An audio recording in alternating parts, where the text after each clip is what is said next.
Nas próximas décadas, o mundo tem um grande desafio: dobrar a produção de alimentos para atender à crescente população, ao mesmo tempo em que atua em harmonia com o meio ambiente. Nós, da Mosaic Fertilizantes, entendemos e abraçamos esse desafio para aumentar a produtividade no campo, a disponibilidade de alimentos no mundo e melhorar a realidade das comunidades onde atuamos. Mosaic Fertilizantes, ajudando o mundo a produzir os alimentos de que precisa.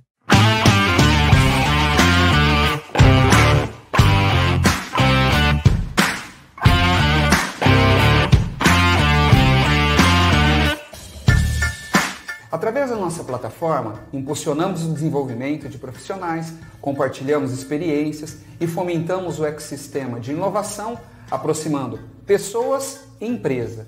Seja muito bem-vindo à Strix One.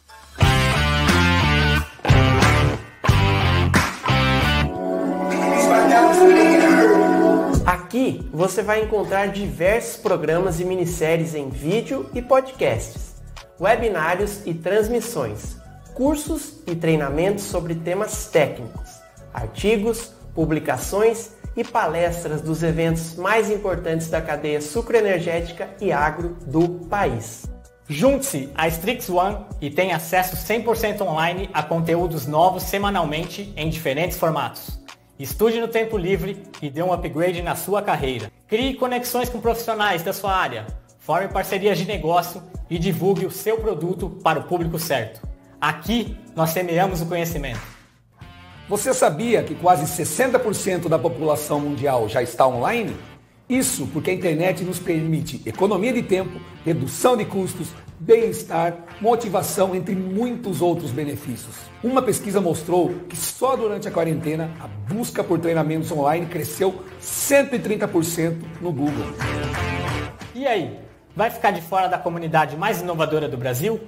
Faça parte da Strix One. Vamos juntos? Strix One, infinitas ideias, uma comunidade.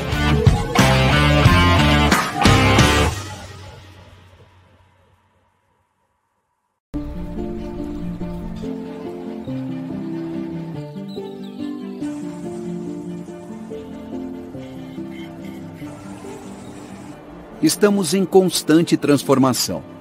A forma como nos relacionamos, nos comunicamos e interagimos uns com os outros mudam e evoluem constantemente.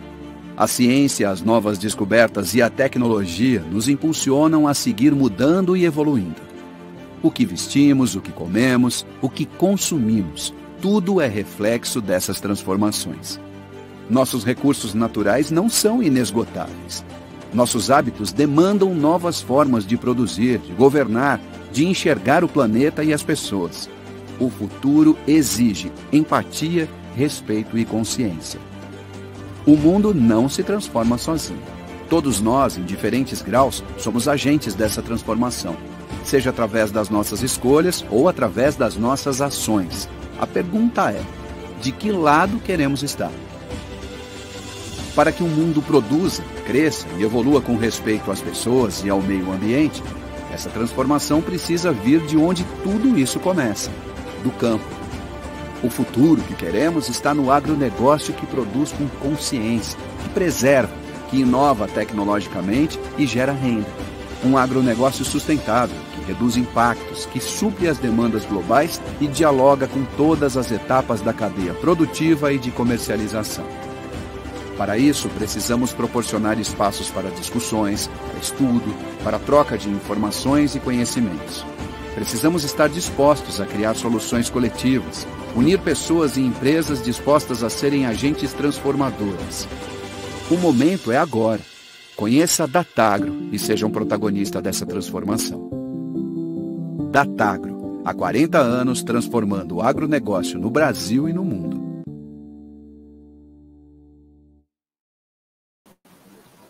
Boa noite a todos, eu sou Júlio Soares Ferreira, seu anfitrião nessa noite, e sejam bem-vindos. Nós somos a Startagro, o maior hub de conteúdo sobre Agri-Food Tech do Brasil, e esta é a primeira edição do Start Trends, um evento pensado e construído para você que nos assiste, com o objetivo de trazer com mais profundidade os assuntos mais relevantes sobre tecnologias e ciência na produção de alimentos para o mundo. E nesta primeira edição, o tema é sustentabilidade. Assim como hoje, vamos promover mais 2 encontros como esse, nos dias 13 de outubro, sobre inovação e tecnologia, e 10 de novembro, sobre economia circular. Nosso evento de inovação e tecnologia acontece em comemoração à Semana da Ciência e Tecnologia e trará alguns dos nomes de peso da pesquisa e aplicação de inovação no país. Já o evento de economia circular, abordaremos essa temática que envolve diversas inovações na cadeia produtiva de forma holística e interconectada. As inscrições para as próximas edições do Start Trends já estão abertas e podem ser feitas no nosso site, startagro.agr.br. Gostaria de registrar nossos agradecimentos especiais a todos os participantes, empresas e organizações que nos apoiaram nesse evento. Agradecemos em particular a empresa que nos apoia na Cota Master, a Mosaic Fertilizantes. Agradecemos também ao apoio e patrocínio da ANVAC do Brasil. Agradecemos ao apoio institucional da FAPESP, o apoio da principal plataforma e comunidade de troca de conteúdo educacional especializada no agro, a Strix One.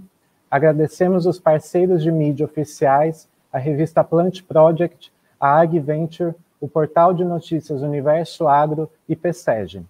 A realização e curadoria do Start Trends é feita pela Startagro.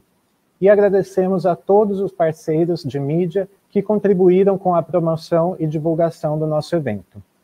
E para darmos início à programação da noite, não há mais como falarmos de produção de alimentos sem sustentabilidade. Mas como tornar isso uma realidade? Esse é o nosso questionamento central e para isso convidamos 3 especialistas e o moderador do evento para nos mostrar como iremos tirar esse discurso de sustentabilidade do papel e colocarmos na prática. Eles serão Eduardo Brito Bastos, Head de Sustentabilidade da Bayer, Ricardo Cerveira, fundador e diretor do Instituto Biosistêmico, e Marcelo Poletti, fundador e CEO da Promip Holding. Também convido a conectar-se conosco o moderador Matheus Mundim, professor do Departamento de Genética da Escola Superior de Agricultura Luiz de Queiroz. Sejam bem-vindos, muito obrigado por aceitarem nosso convite. Esse evento terá a duração de 1h e 30 minutos, e durante as apresentações os participantes poderão enviar suas perguntas e interagir com os palestrantes através do nosso chat aqui ao lado. Basta se cadastrar no site da Strix One. Este evento ficará gravado e disponibilizado para os cadastrados na plataforma Strix One. Passo agora a palavra para o moderador, Matheus Mundim. Tenham todos um bom evento. Boa noite a todos. Obrigado, Júlio, aí pela introdução. Grande privilégio estar de novo aqui com vocês. Fico muito honrado com o convite de poder ser aí o moderador dessa série de eventos. E não poderia começar de forma melhor, né? Um questionamento como esse, desafiador aqui para os convidados, para a gente estar conversando um pouco sobre isso. De fato, né, pessoal, não tem como a gente falar hoje de produção de alimentos, de segurança alimentar, sem falar de sustentabilidade, né? É impossível, acho que inconcebível, mas acho que também ainda existe muita dúvida, tem muito ceticismo se de fato isso vai acontecer, não vai acontecer, e lembrando que sustentabilidade é um termo muito amplo, né? Então, vamos ver aí como que a gente pode mostrar para as pessoas que a gente está realmente tirando isso do papel. Agradeço demais poder estar com vocês essa noite, e eu começaria convidando o Eduardo Bastos para estar fazendo aí uma breve introdução para nós sobre o assunto sustentabilidade, para daqui a pouco a gente estar conversando. Obrigado, Eduardo. Obrigado você, Matheus. Obrigado aos organizadores pelo convite. Uma honra poder estar aqui com vocês. Bom demais. Bom, eu vou começar, acho que rapidinho aqui, em 5 minutos, contar um pouco de como sustentabilidade se tornou uma peça central. Sempre foi uma discussão importante, mas particularmente nos 2 últimos anos, quando sustentabilidade começa a se transformar em ESG de maneira mais plena, né? ESG é um termo que é usado há 17 anos, mas tem 2 que parece, né, ter aparecido.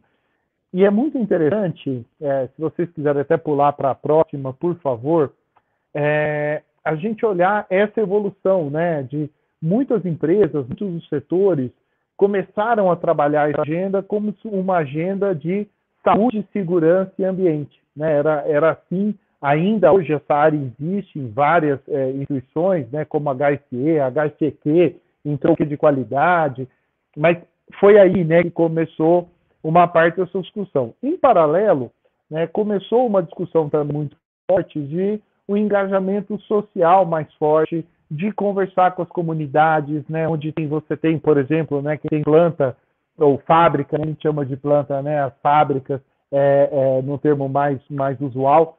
E aí sim, né, a gente precisa ter gente que faça esse relacionamento com as comunidades, relaciona projeto incentivado, né, o Brasil tem um espaço, né, fiscal que permite que você, em vez de pagar uma parte do imposto, você pode, por exemplo, investir em um hospital na sua cidade, na região que você está, seja, né, uma empresa rural, uma empresa, uma indústria. E aí foi, então, consolidada essa agenda que antigamente, ainda hoje, muita empresa chama de Corporate Social Responsibility, responsabilidade socioambiental, e hoje é mais usado o termo CSE, Corporate Social Engagement, então é engajamento socioambiental. Isso acabou evoluindo para a sustentabilidade, e hoje, né, de novo, nada disso acabou, né, para trás, mas hoje o que a gente fala mais, acaba usando é ESG, ou ESG, ou ASG, ou ASG, né, Ambiental, Social e Governança. O próximo, por favor. E aí, quando alguém me pergunta, poxa, Edu, mas me dá exemplos, né, o que é isso, né, o que é, o professor Matheus comentou muito bem, é tudo, né, tudo cabe, então às vezes é importante, né, me dar alguns exemplos aqui. Por exemplo, né, o que é uma agenda ambiental para o agronegócio?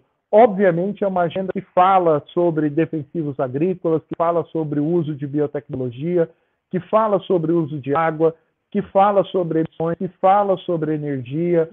Junto de emissões, a gente está falando obrigatoriamente de carbono. Carbono é uma agenda crescente, né? Todo mundo agora está falando de carbono, isso é super interessante. Está voltando, né, para a pauta. O Brasil é um país que cresceu muito no agro, usando um pouco do seu território. A gente tem mais de 60% do território preservado. Nenhum outro país do mundo, né, que está entre os grandes produtores. Mas, sim, até por isso é importante a gente olhar a agenda do desmatamento e também essa agenda de mudança de uso da terra. Poxa, Edu, e social, né? O que é? Dar alguns exemplos. Sim, né? A gente está falando aqui de direitos humanos, a gente está falando de diversidade e inclusão, né? Então, sim, tem uma série de agendas aqui super importantes. Eu sempre digo, quando eu tenho oportunidade, né, em eventos, talvez a mais importante seja alimentar o mundo, né? Isso é parte do ESG, né, do ESG do agro, e às vezes a gente esquece. E a parte de governança, talvez essa seja a mais nova para a maioria de vocês, está justamente nessa discussão mais aberta, em dialogar mais, em ter comitê interno, comitê externo, trabalhar mais a agenda de ética, a agenda de valores, né? Isso tudo é muito importante. E ao trabalhar isso, converter realmente numa cultura corporativa. Eu finalizo aqui no próximo slide. Quando alguém pergunta, né, de reflexões, eu pus sinais dessa primeira fala, né, desses 5 minutinhos, mas quando a gente olha no macro, né, sem sombra de dúvida, essa agenda veio para ficar. Sustentabilidade já era uma realidade.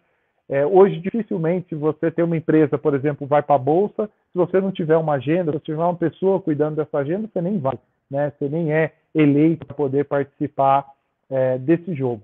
A pressão, obviamente, vem do setor financeiro, mas hoje em dia não só do setor financeiro. A sociedade está cobrando que as empresas tenham essa agenda mais forte. Consumidores têm cobrado isso, governos têm cobrado isso. E, no fundo, qualquer um aqui que tem uma organização sabe disso, ou qualquer um que tem uma família sabe disso, as pessoas estão cobrando. você retém talentos se você trabalha com sustentabilidade, você mantém esses talentos, você traz mais talentos se você trabalha essa agenda de uma maneira melhor, mais ampla. O cuidado que eu sempre comento aqui é o desafio da guerra de narrativas, né? O quanto que a percepção, às vezes, se distancia da realidade, isso, em geral, é muito ruim. Então, temos que tomar conta do negacionismo, temos que tomar conta da crença seletiva. Na minha opinião, a crença seletiva é mais perigosa que negacionismo. As pessoas escolhem o que elas acreditam. Então, as pessoas, uma parte fala, não, esse negócio de aquecimento global é bobagem, mas né, toma vacina. Eu falo, pô, mas e aí uma parte não toma vacina, porque isso aqui não tem boa ciência ainda comprovando que funciona, né? Mas está lá preocupado que o mundo vai acabar, tal. Tudo alagado porque leu que era importante a agenda climática. Poxa, ciência é ciência. Então, como é que a gente aprende a fazer isso? E, obviamente, a perda de empatia. Quando a gente começa a polarizar demais, a gente para de se colocar no lugar do outro. E parar de se colocar no lugar do outro, isso implica, né, um conflito que muitas vezes não existe, né? A gente às vezes se pega brigando nos 20% que a gente discorda, em vez de focar nos 80% que a gente concorda, e serve para tudo na vida, não é diferente aqui. E aí, o que eu sugiro aqui, né, é dialogar com distintos. É muito legal quando você tem a oportunidade. Geralmente, a gente participa de associação só com gente do nosso setor. E aí você não ouve o outro. Então, é importante ter esse trabalho. E eu termino aqui com essas reflexões e deixo aí depois para meus colegas complementarem e depois a gente vai ter as perguntas. Muito obrigado. Obrigado, Edu. Muito bacana essa introdução, maravilhosa, não foi por um acaso. E, na sequência, eu vou passar aqui para o Ricardo Cerveira, que segue essa linha aí, viu? A relação minha e o Ricardo é bastante bacana, né? Nós temos 20% de discordância, né, Ricardo? E 80% de concordância, né? Se me permite a brincadeira. Somos amigos de longa data, né? Fique à vontade, Ricardo. Boa noite a todos do evento, boa noite aos palestrantes, ao professor Matheus Mundim, que estudou comigo. Não vou entrar em detalhes, tá, nessa época, deixa para lá, vamos falar agora, depois do cabelo branco, a gente falar do tempo futuro, né? Agradecer, estou lisonjeado pelo convite, por ser reconhecido até para falar desse tema de sustentabilidade, até porque vou emendar a fala do Eduardo, não foi combinado, mas o Eduardo ele falou da questão macro do ESG, da questão ambiental para as empresas, questão social para as empresas, e basicamente, a gente operacionaliza essas questões dentro das empresas. Claro que as empresas voltadas para o agro, né? O Instituto Biosistêmico, como vocês podem ver a tela aí, tem até o slogan Inovação para a Sustentabilidade. Não foi criado agora, isso daí desde 2006. A gente atua dessa forma e, basicamente, a gente presta serviços junto a produtores rurais, pequenos, médios, grandes produtores e agricultores familiares, né?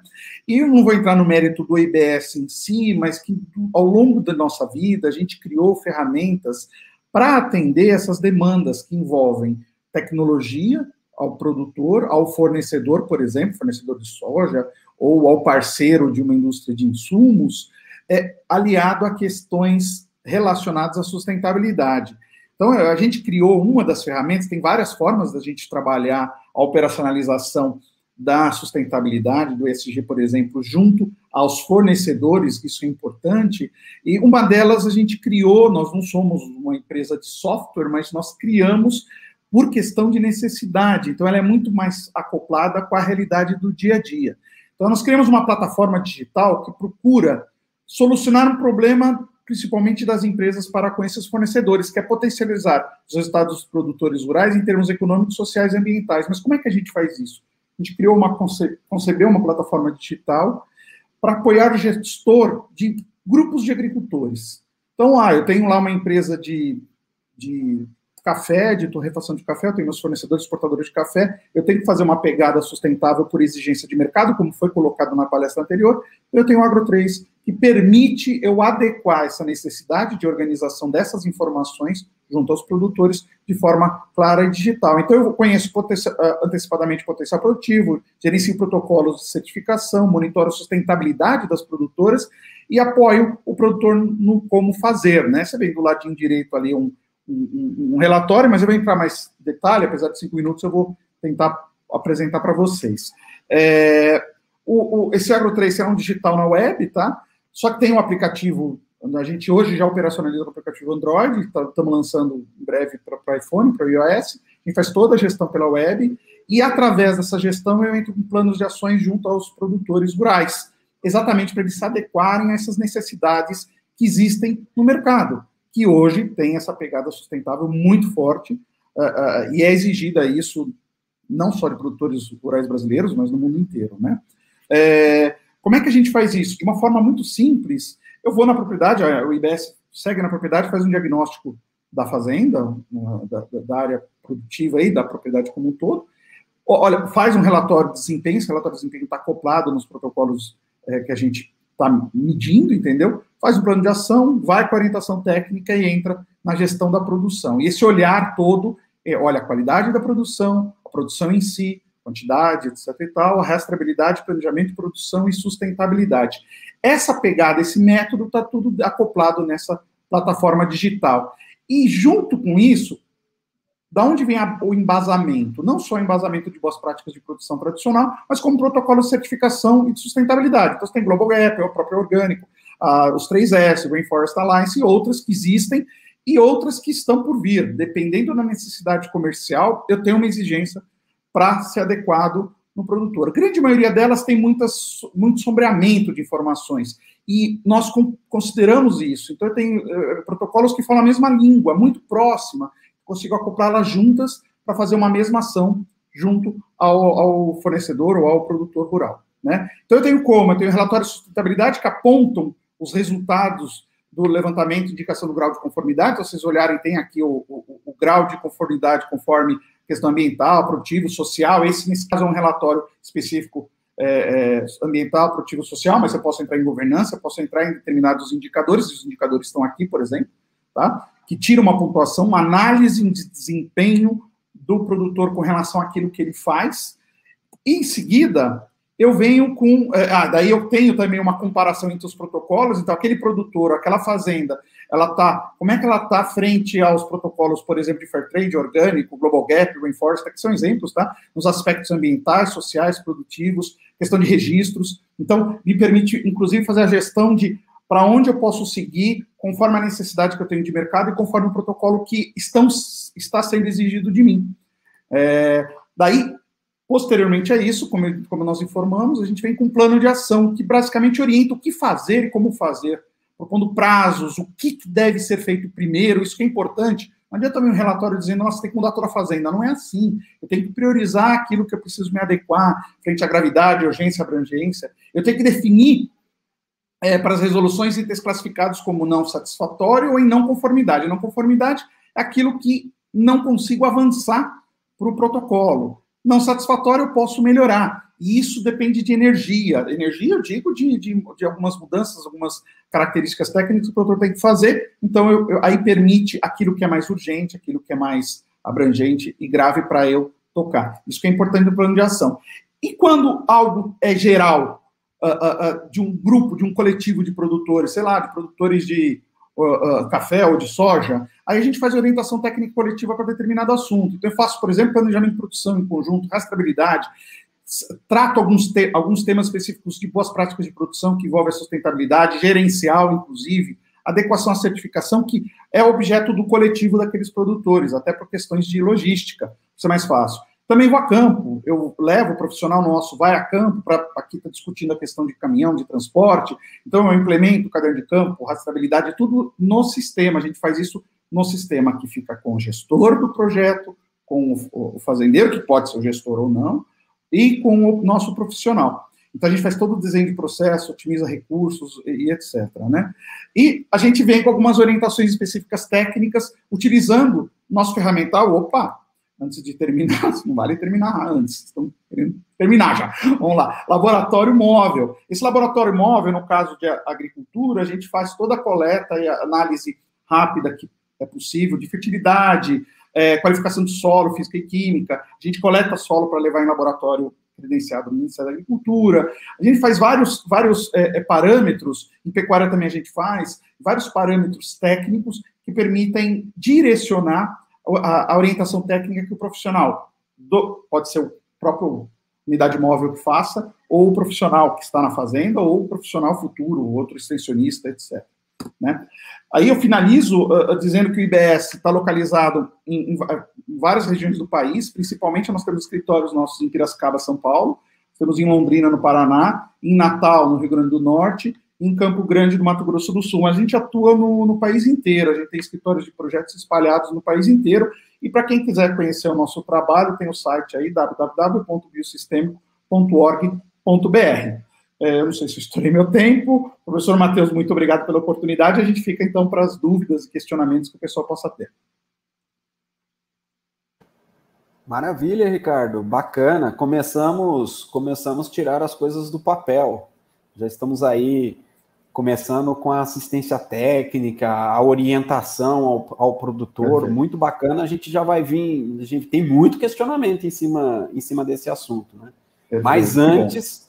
Né, gostaria de chamar o Marcelo Poletti, grande amigo, estamos juntos, né, se acompanhando desde bom tempo atrás, né? O Marcelo é uma das pessoas que mais me ajudou quando eu assumi o grande desafio da Exalc-Tec aqui, né?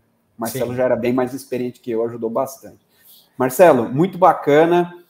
Nem vou fazer um spoiler aqui da tua apresentação, porque ciência em prática para sustentabilidade, né? Vou resumir assim a tua apresentação. Muito bom. Matheus, muitíssimo obrigado. É um prazer muito grande estar aqui com vocês para discutir, como você mesmo colocou no início, né? Um tema que pode ser que na verdade é tão amplo, né? E nos traz grandes desafios, mas também grandes oportunidades, como foi muito bem colocado pelo Eduardo, né, e pelo Ricardo. Prazer também estar com vocês nessa mesa. Agradeço muito a Startagro, nessa mesa virtual, na verdade, né? E, bom, é um prazer muito grande estar com vocês. Eu tenho uma pequena apresentação, contando um pouquinho da nossa história aqui, para poder situar a todos. Bom, eu sou sócio fundador da empresa Promip. Nós começamos, como o professor Matheus Mondin acabou de colocar, nós começamos a trabalhar, né, com o nosso negócio dentro da incubadora Exalc-Tec, lá em Piracicaba, isso em 2006. Começamos em 2006, eu sou engenheiro agrônomo também, egresso do curso de pós-graduação da Exalc, sou engenheiro agrônomo formado na Unesp de Jaboticabal, fiz meu mestrado e doutorado no departamento de entomologia na Exalc em Piracicaba. Em 2006, nós fundamos a Promip, na incubadora Exalc-Tec. Fomos uma das primeiras empresas a entrar dentro da incubadora, a estabelecer o nosso negócio dentro da incubadora, ainda no momento em que pouco se falava de controle biológico no Brasil, pouco se falava em empreendedorismo no agronegócio. Nós acabamos aí optando por essa área, pelo empreendedorismo, para começar um negócio que, na verdade, se iniciou lá no banco da academia, com as pesquisas, com o desenvolvimento dos agentes biológicos. Hoje nós estamos estabelecidos, né? Continuamos o nosso negócio há 15 anos, então, foi iniciado dentro de uma sala de 30 metros quadrados lá em Piracicaba. Hoje a nossa missão continua a mesma, né? Trabalhamos para encontrar na natureza soluções que viabilizem uma agricultura segura, sustentável, né? Está aqui o nosso objeto de discussão de hoje, de alta produtividade e que possa contribuir para a melhoria da saúde das pessoas e do planeta. Eu acho que é o que todos nós queremos hoje. Queremos ter produção, né, do agro, né, queremos ter resultados, mas o resultado não pode ser obtido de qualquer forma. Isso está claro para todos nós, né? Hoje nós temos uma equipe de aproximadamente 120 colaboradores. É interessante dizer que aproximadamente 30% do nosso quadro funcional tem especialização nas áreas pós-graduação nas áreas de entomologia, fitopatologia, nematologia, plantas daninhas, controle biológico e o manejo integrado de pragas, que é o laço de fita vermelha, né? E eu acho que é o manejo integrado de pragas que coloca todas as nossas tecnologias de baixo impacto ambiental, lado a lado, em busca de bons resultados sustentáveis, né? Nós temos, nossa estrutura hoje, ela está dividida em 2 unidades. A biofábrica nossa, onde nós produzimos nossos agentes biológicos, vou mostrar um pouquinho para vocês deles na sequência, no município de Engenheiro Coelho, região metropolitana de Campinas, e nosso centro de inovações em Conchal, numa área de aproximadamente 100 hectares. Né? Onde nós estamos estabelecidos é aqui onde nós desenvolvemos nossos trabalhos de pesquisa e algumas validações para as empresas e também para a Promip, em busca de desenvolvimento de tecnologias de baixo impacto ambiental. Então, trabalhamos com os biodefensivos e com pesquisas. A Promip é a empresa pioneira no Brasil a produzir macrobiológicos, agentes macrobiológicos. Quem são os agentes macrobiológicos? São os predadores e as vespinhas parasitoides, os parasitoides. Né? Quando nós começamos a trabalhar, a produzir esses agentes biológicos no Brasil, né, ainda não existiam produtos registrados no Brasil, biodefensivos compostos por macro e macrobiológicos, nesse caso, né, predadores e das vespinhas parasitoides. O produtor falou, puxa vida, eu tenho tanto bicho aqui na minha lavoura e vocês vêm trazendo mais bicho. Então, existia uma confusão muito grande com relação ao uso aplicado do controle biológico. E a Promip, como empresa pioneira, né, na área lá atrás, que começou essa atividade em 2006, ela sofreu as dores do início desse trabalho, mas também, como pioneira, enxergou grandes oportunidades para que pudesse avançar nesse campo e levar soluções sustentáveis para o agricultor, soluções baseadas nos agentes biológicos. Como é que funciona um macrobiológico? Esse é o exemplo aqui de um ácaro predador. Esse ácaro predador ele é liberado em campo, né? Lembrando que é importante dizer que o controle biológico, através do uso de macrobiológicos, ele é recente no Brasil, vamos dizer assim, nos últimos 10, 15 anos, mas em vários países da Europa, esses agentes biológicos são utilizados há muito tempo, desde os anos 50. Os ácaros predadores, então, se alimentam da praga, por exemplo, trips no solo. Nós liberamos esses agentes biológicos em algumas culturas, em culturas de alto valor agregado, com frascos como esse. Então, nós usamos a vermiculita para dispersar esses agentes biológicos no campo. E também, além dos predadores, né, dentro do portfólio, nós temos as vespinhas, os parasitoides. Como vocês estão vendo nesse ciclo, né, como é que ele funciona? Né? A vespinha é liberada em campo, nós liberamos os ovos dessa vespinha, as pulpas da vespinha em campo, né, e elas se dispersam e colocam seus ovos dentro dos ovos das pragas. Ao invés de nascer a praga, nasce uma outra vespinha para dar continuidade ao controle biológico em campo. Quando nós começamos esse trabalho, a tecnologia utilizada também era uma tecnologia ainda que restringia o controle biológico aplicado a pequenas culturas ou culturas de alto valor agregado. Liberávamos apenas cartelas, como essa que vocês estão vendo aí, contendo as vespinhas, cerca de 100 mil vespinhas, eram liberadas manualmente em campo. Felizmente, nos últimos 4, 5 anos, nós tivemos o advento da tecnologia da informação e também do uso de drones, que nos permitiram entrar em grandes áreas com a aplicação desses agentes macrobiológicos. Então, hoje, um drone, para vocês terem ideia, nós conseguimos aplicar numa área de cerca de 40, 50 hectares por hora, com uma velocidade muito grande quando comparamos com a tecnologia anteriormente apresentada, com a liberação de cartelinhas que eram feitas manualmente. Então, para fazer 40, 50 hectares, levávamos aí há 3, 4 anos atrás, cerca de um dia e meio, e agora nós conseguimos acelerar o nosso trabalho. Isso permitiu, né, levar os macrobiológicos para grandes culturas também, soja, milho, algodão e a cana, como nós estamos aí apresentando. Né? Hoje o nosso portfólio, além dos macrobiológicos, também apresenta produtos microbiológicos, então, principalmente fungos, né, Bovéria, Metarrhizium e o baculovírus, né, o baculovírus para controle da lagarta Spodoptera frugipeda. Hoje nós integramos, então, os macro e microbiológicos em programas de manejo integrado de pragas. E são os programas de manejo integrado de pragas, o mais conhecido como MIP, um conceito que foi iniciado pela academia nos anos 60, 70 e pouco aplicado de maneira prática, da forma em que foi concebido, da forma que o conceito foi estabelecido. É exatamente o manejo integrado de pragas que pode trazer para o campo, né, a questão da sustentabilidade de forma estável, concreta. Então, o que nós estamos fazendo? Para colocar os agentes biológicos de maneira isolada, né, podem ter um efeito em algumas culturas, mas em grandes culturas ele precisa de outras tecnologias. Né? Então, o manejo integrado de pragas seria a melhor forma de se realizar esse trabalho em campo, a aplicação desses agentes biológicos em campo.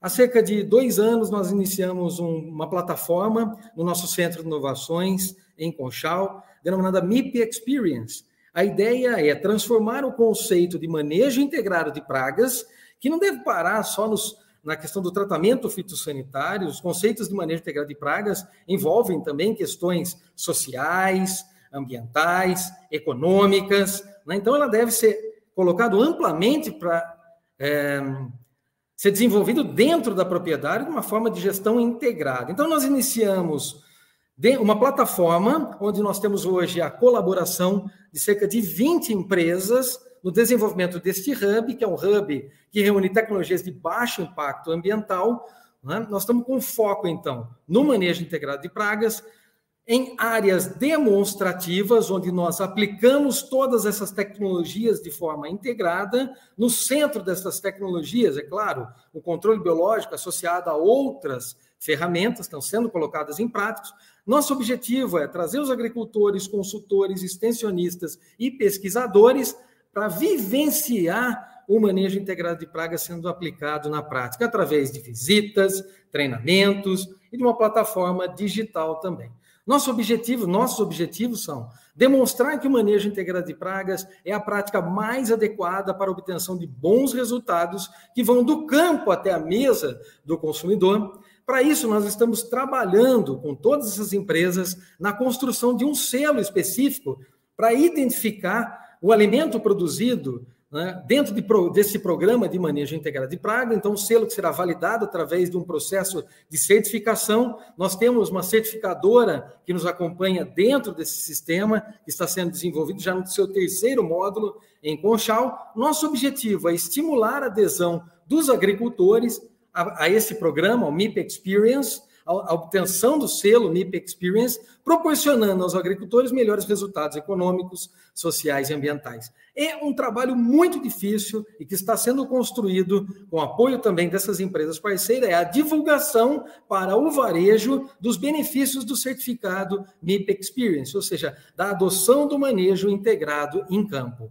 identificando os agricultores, vão ser fornecedores qualificados pelo sistema para o varejo. A ideia, então, finalizando, é transferir essa tecnologia da pesquisa e desenvolvimento, passando pela extensão, pela cadeia de insumos, produção. Nós temos um produtor, o Nelson Malman, do Grupo Malman, está nos acompanhando, está levando os produtos, os alimentos produzidos dentro da área do MIP Experience para o mercado. Então, o produtor está vivenciando. Nós temos a Associação Vegetais Saudáveis, os produtores estão acompanhando esse trabalho de aplicação das várias ferramentas até o varejo e o consumidor final. Estamos gerando KPIs importantes dentro desse sistema, como, por exemplo, a emissão de carbono. Nós temos uma empresa, uma startup, que está trabalhando conosco dentro desse programa também para gerarmos essas informações e compararmos o sistema desenvolvido com o uso de produtos de baixa pegada de carbono, com o uso de drones e outras tecnologias associadas para obtermos esse selo que vai identificar o produto pela plataforma MIP Experience. Bom, eu agradeço imensamente o convite e me coloco 100% à disposição para seguirmos com o debate. Muitíssimo obrigado, Startagro e os demais colegas. Obrigado, Marcelo, pela apresentação, muito bacana, como o desafio nos colocava, né? Levar a sustentabilidade da teoria para o campo. E uma coisa interessante, né, que eu tenho conversado muito e tenho procurado colocar para as pessoas, normalmente a gente tem uma visão do agro como algo linear, né? Então, assim, insistentemente a gente ouve o cara falar assim, antes da porteira, depois da porteira, né? Uma coisa, assim, muito retilínea. E depois de muitas reflexões, né, eu falei assim, não, cara, o agro não é retilíneo. O agro, ele é circular. Não tem como você marcar aonde ele começa e aonde ele termina, né? Afinal de contas, você está trabalhando com questões de natureza, então, assim, são ciclos que se fecham, né? É difícil de você falar, você pode até tentar desmembrar esse círculo em partes, para que você possa manipular ele melhor, compreender melhor algumas partes, mas quando você olha o sistema, você precisa ver ele fechado. E quando a gente entende o agro como circular, a questão da sustentabilidade ela fica mais eminente e mais palpável, porque aí você começa a compreender que o homem, né, a sociedade, o urbano, principalmente, ele é parte do agro, ele não é algo que está à parte desse sistema. E vai, obviamente, de encontro com o que você terminou mostrando aí, né, a questão do selo, a questão do experimentar disso está chegando para a sociedade, porque é nela que nasce a demanda, né? Eu lembro, no início da minha graduação, por exemplo, falar de sustentabilidade era quase um crime, né? Era uma coisa assim que não se falava, né? E eu sou de uma época que a gente começou a ver essa transformação. Por exemplo, nós que somos lá de Ribeirão Preto, né, Edu? A gente olhava para aqueles canaviais, né, assim, né, principalmente na época de reforma, aquele negócio, assim, aquele vermelhão, né, e a gente achava que aquilo era fabuloso, né, aquela grade movimentando terra o tempo todo, e você mudar isso não é simples. Hoje, por exemplo, né, depois de toda essa trajetória, quando a gente vê um solo desnudo, né, e nu ali, desestruturado, a gente entra em pânico, né? Cadê a cobertura, né? Cadê o manejo, né? E obviamente passa por todo esse ecossistema que vocês apresentaram muito bem. E eu fico muito contente, né? Começando num grande como a Bayer, passando por quem faz a assistência ali e a gestão dos produtores, como o Ricardo faz ali no EBS, né? E chegando no Marcelo, que produz, né, a partir da ciência, produz essa série de produtos que estão sendo implementados no mercado. Bom, pessoal, nós temos aqui já algumas perguntas, e eu fico contente que se tenham essas perguntas. Inclusive, eu vou fazer essa primeira rodada de perguntas para vocês, mas eu gostaria também que vocês ficassem à vontade para fazerem perguntas entre vocês. Se vocês tiverem interesse em questionar um ao outro, será muito legal, tá? Então, a primeira pergunta aqui vem da Caruana, né? Ela pergunta o seguinte: você acredita que o controle biológico conseguirá suprir as demandas de grandes áreas de forma efetiva? Eu vou começar passando primeiro esse questionamento para o Marcelo, tá? Mas, na sequência, eu gostaria de ouvir os comentários do Eduardo. Tá bom, Matheus. Muito obrigado pela pergunta. Bom, eu tenho certeza da eficiência dos agentes biológicos e o mercado tem crescido de maneira exponencial. E nós já estamos nas grandes culturas, né?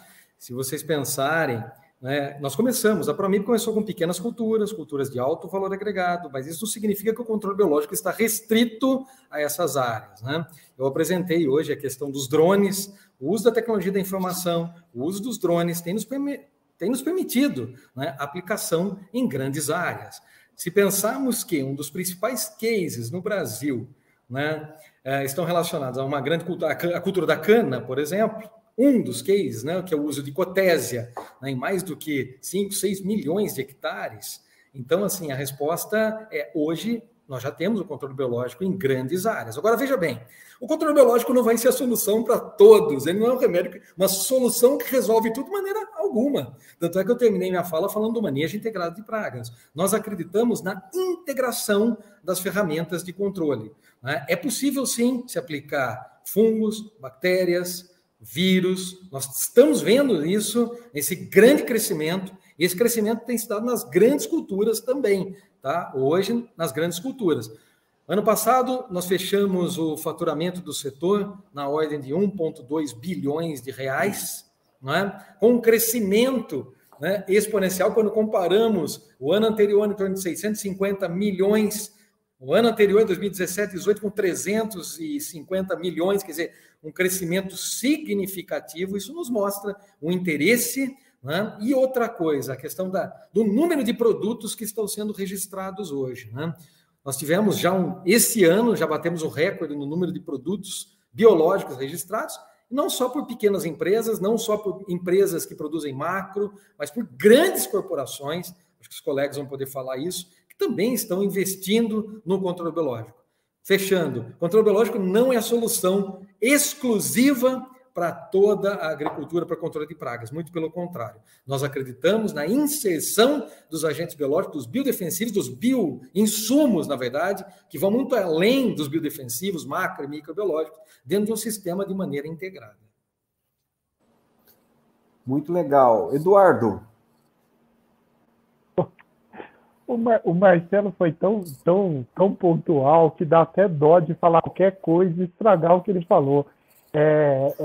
Eu vou só contar uma história da minha carreira. Eu formei em 96 e foi quando saiu o primeiro evento, né, de biotecnologia, e que hoje, né, o mercado global de proteção de cultivos está na ordem de 120 bilhões de dólares.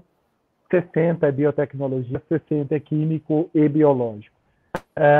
Esse é o tamanho, né, de alguma coisa que foi lançada realmente em 1996, exato 25 anos atrás, comemoro meu jubileu esse ano. E eu lembro que muita gente assim, acabou, né, manejo, não precisa mais fazer manejo. E essa talvez seja uma das grandes bobagens que aconteceu. Muita gente achou que não precisava mais. Gente, manejo integrado de pragas, integrado de daninhas.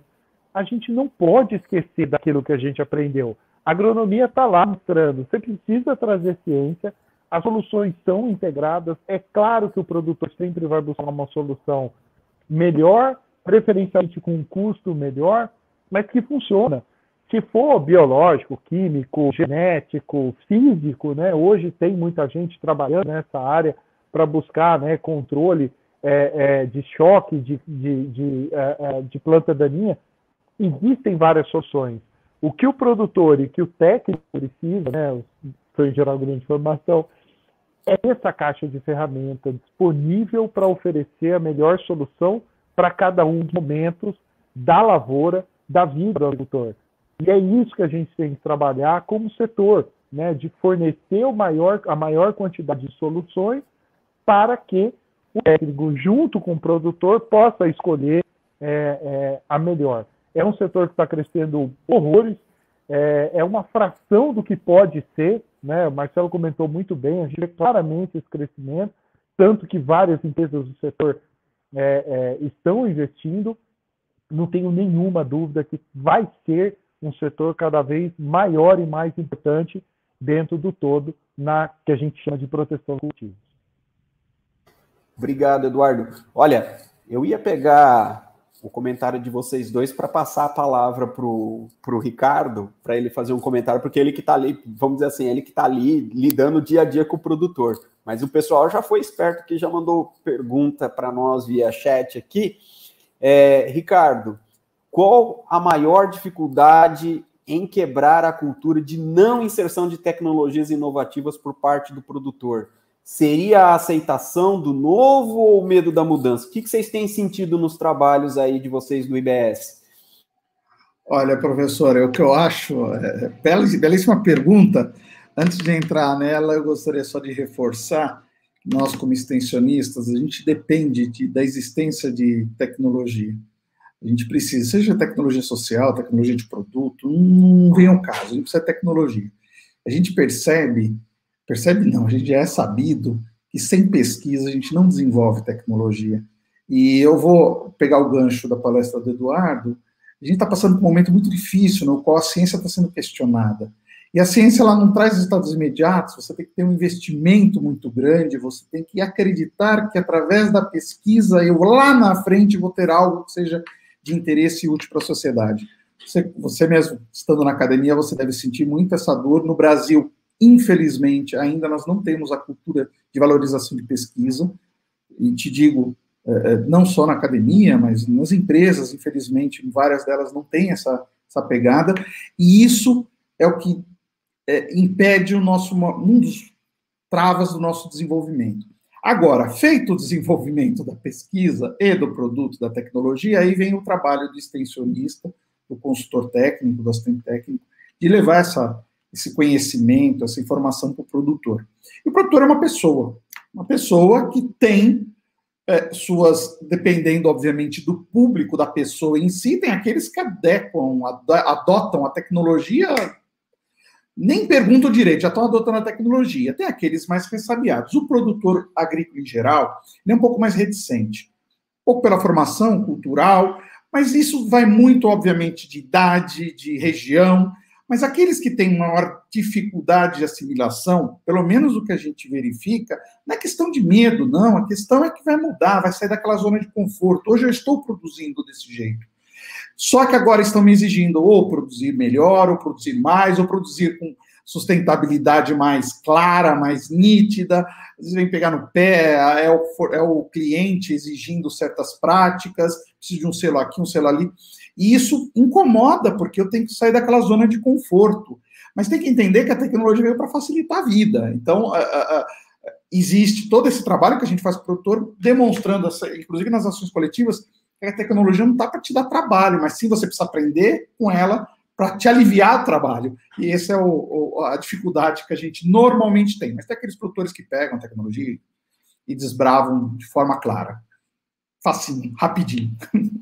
Eu vejo pelos trabalhos que eu pude acompanhar ao longo desses últimos tempos, principalmente a questão da sucessão, né? A sucessão rural, que era um grande desafio, né? Porque as pessoas migravam, obviamente, para a área urbana, não queriam ter interesse com a produção, e a gente está vendo que isso está mudando justamente por conta de se ter tecnologia, né? O campo está ficando um lugar interessante, né? Talvez a gente possa até brincar, né? O campo está ficando gamificado, né?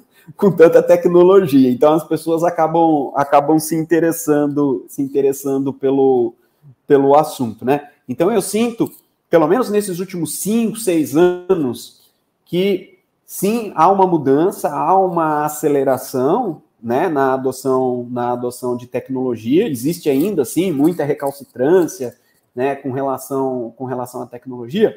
Mas um dos principais desafios é você educar as pessoas a saber usar a tecnologia, né?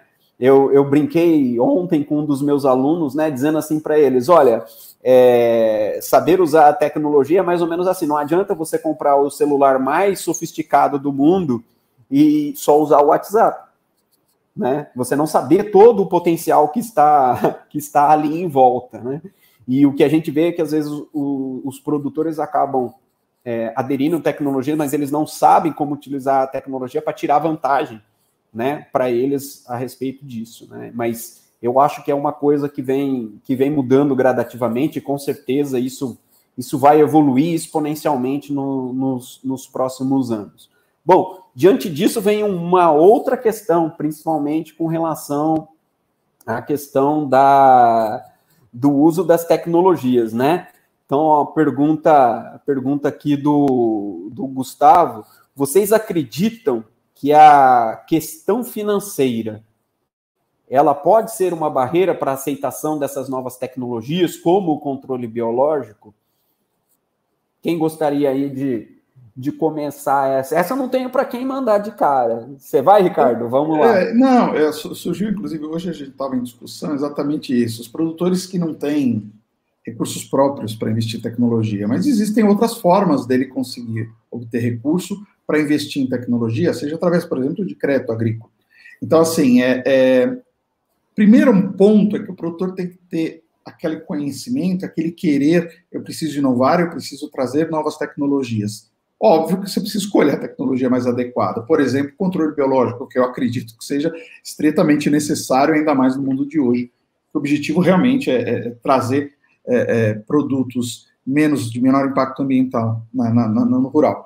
Porém, no momento que ele quer, no momento que ele precisa, ele vai olhar, obviamente, se eu consigo investir ou não. É comum o produtor não ter esse recurso para investir, principalmente coisa nova, preciso adquirir, preciso inovar, e para isso existem, sim, ferramentas como o próprio crédito rural. Também não é simples, de certa forma porque a gente já faz esse trabalho, mas às vezes o produtor fica um pouco assustado. Então, assim, não entendo, é uma barreira, mas não entendo que deveria ser uma barreira. Essa é a grande realidade. Eduardo, você que está numa grande, como que a Bayer enxerga essa questão? Porque, obviamente, cai naquela questão da sustentabilidade dentro do social, né? E vocês estão lidando com grandes e com pequenos produtores. Como que é a visão de uma empresa como a Bayer, que é grande, diante dessa questão? Olha, Matheus, a pergunta é ótima, porque a gente tem um plano global de atingir 100 milhões de pequenos agricultores, levar a tecnologia para 100 milhões de agricultores. No mundo, pequeno no conceito até 10 hectares, existem 550 milhões de pequenos agricultores. Esse é o número de pessoas com menos de 10 hectares no planeta Terra, praticamente metade na Ásia. E o grande desafio é acesso à tecnologia, então como digitalizar conhecimento, isso é super importante. O modelo antigo e que a gente ainda se apega, eu adoro fazer palestra, eu adoro estar com o produtor, não existe mais gente treinando gente, não dá para a gente conceber isso no mundo digital de hoje. Mas é dolorido, a gente não foi moldado nesse mundo, eu não fui, vocês nem são tão mais novos assim, mas obviamente ninguém nasceu aqui, né, há 10 anos atrás, né, nessa geração nova, que é a primeira 100% digital. Minhas filhas com 16 e 17 não são 100%, são muito melhores do que eu, mas né, a geração mesmo, 100%, é essa dos últimos 10 anos. Essa geração é mais normal isso, né? Tipo, cara, por quê? Por que eu tenho que ir num dia de campo? Eu quero consumir conteúdo, eu vou lá e consumo. Então, a gente tem feito trabalho com o I, por exemplo, com o IICA, a gente tem um projeto de buy-back, então você faz ali um treinamento, baixa, gratuito, mas ainda assim, em muito lugar, o pessoal fala, isso é lindo, mas eu não tenho acesso à rede.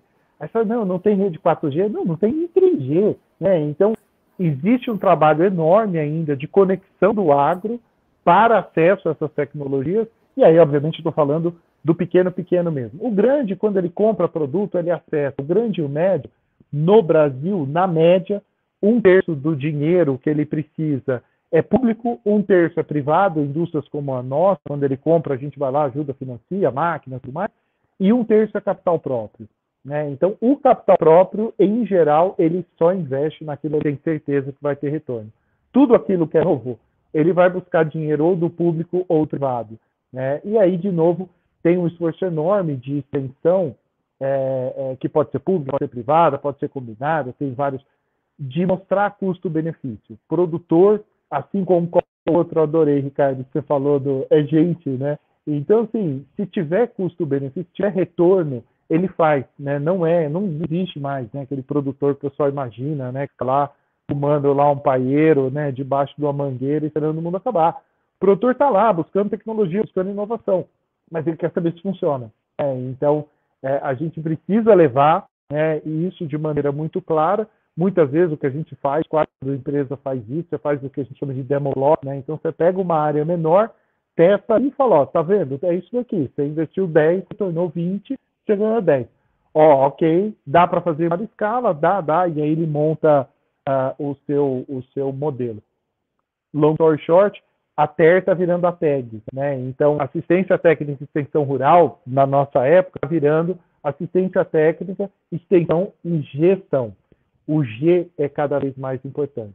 Então, a gente precisa fazer essa troca de digitalização, precisa fazer a troca do ATER para a TEG. A hora que a gente conseguir fazer essas duas coisas, quase tudo que foi perguntado aí, a gente consegue resolver. Enfim. Agora eu vou apertar o Marcelo aqui, hein, Marcelo? Você que é aí gerador de produtos para controle biológico. E aí, a questão financeira? Sim. Bom, pensando em biológicos hoje, os biológicos não são tão caros assim que não caibam dentro do planejamento, como foi muito bem dito pelo Eduardo, né? Eu acho que o X da questão está exatamente na gestão e no entendimento, né? Se pensarmos em outras tecnologias, nós temos as questões relacionadas à resistência, né? Enfim. Mas eu gostaria de colocar um ponto que não foi dito aqui, a questão lá na frente, né, da comercialização do produto. O agricultor tem que sentir que essas novas tecnologias, de fato, agregam valor ao seu produto final. Então, existe um trabalho que tem que ser feito, não é? Também para valorizar, né, o uso dessas novas tecnologias, o uso da sustentabilidade, o uso da redução de contaminantes ou de emissão de carbono. E hoje nós não chegamos no mercado esse tipo de discussão. Mercado, você falou, na porteira para dentro, porteira para fora, se estratificarmos e dividimos esse fluxo, que não é tão linear assim como você mesmo disse, né, Matheus? Mas tem essa questão, não é? Então, concordo com relação à gestão, concordo sim que para o agricultor, no fim do dia, o que vale é quanto vai sobrar no caixa, né? Porque a propriedade rural é uma empresa rural hoje, né? Então, essa é uma questão bastante delicada.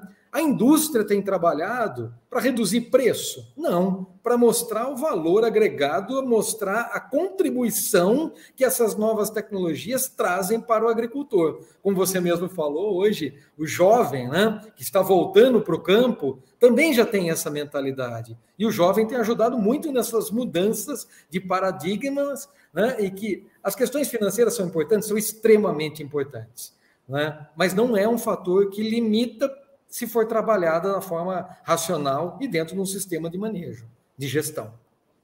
É interessante, né? Porque normalmente a gente pensa em sustentabilidade só como técnicas ou como questões práticas, né? Ah, porque derrubou a árvore ou porque você tem o crédito carbono, tal. E o teu exemplo, né, pegando um gancho lá da introdução do Eduardo, né, mostra claramente, não adianta nada se você fizer tudo isso e o produtor não tiver lucro, se ele não tiver retorno, se ele não consegue se manter no campo, né? E por isso aquela ideia de circularidade dentro do agro, né, cai exatamente nesse ponto, porque se você não fecha a conta como um todo, né, passando pelo produtor, pelas questões ambientais e outras, né, nós não temos sustentabilidade.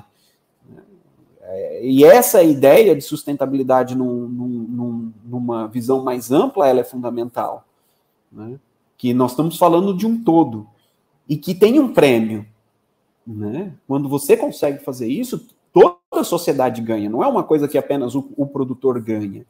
Né? Ele precisa ganhar, mas a sociedade ganha com essa sustentabilidade, né? O todo ganha com essa sustentabilidade. Eu vou pegar agora um gancho de um comentário que o Eduardo estava falando ali, do uso dos cursos digitais ali, o cara não tem acesso à internet, trazendo um questionamento para o Ricardo, vindo do Jorge, que está nos assistindo, que é assim: qual foi o maior desafio, né? Ou qual é o maior desafio de você criar um software para o mercado agro, né? Lidar com inúmeras variáveis ou a questão da conectividade, que ainda é um problema no campo? Conta para a gente um pouquinho, Ricardo, qual foi o grande desafio que vocês tiveram aí na produção do aplicativo de vocês?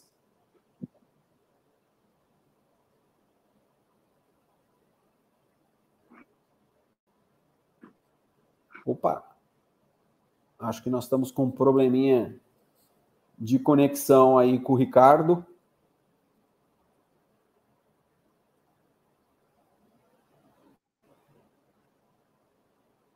Acho que nós perdemos.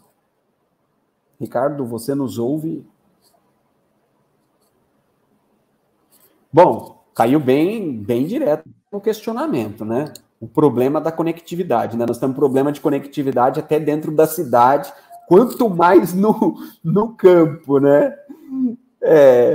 Então, assim, não estava programada essa aula prática aqui para mostrar para o nosso público a questão do problema de conectividade no campo, mas ficou explícito, né? Qual que é o grande desafio, né? A gente sabe da dificuldade que é essa questão de conectividade, né? Eduardo, vocês têm algum programa que vocês estão correndo hoje que envolva essa questão da conectividade? E se vocês têm, qual é o grande desafio que vocês têm enfrentado hoje? Sim, Matheus. Eu tô aqui, ó, Matheus, só não cair aqui, senão a gente vai falar apelido, né? Que coisa. Mas, professor Matheus, que fino, né?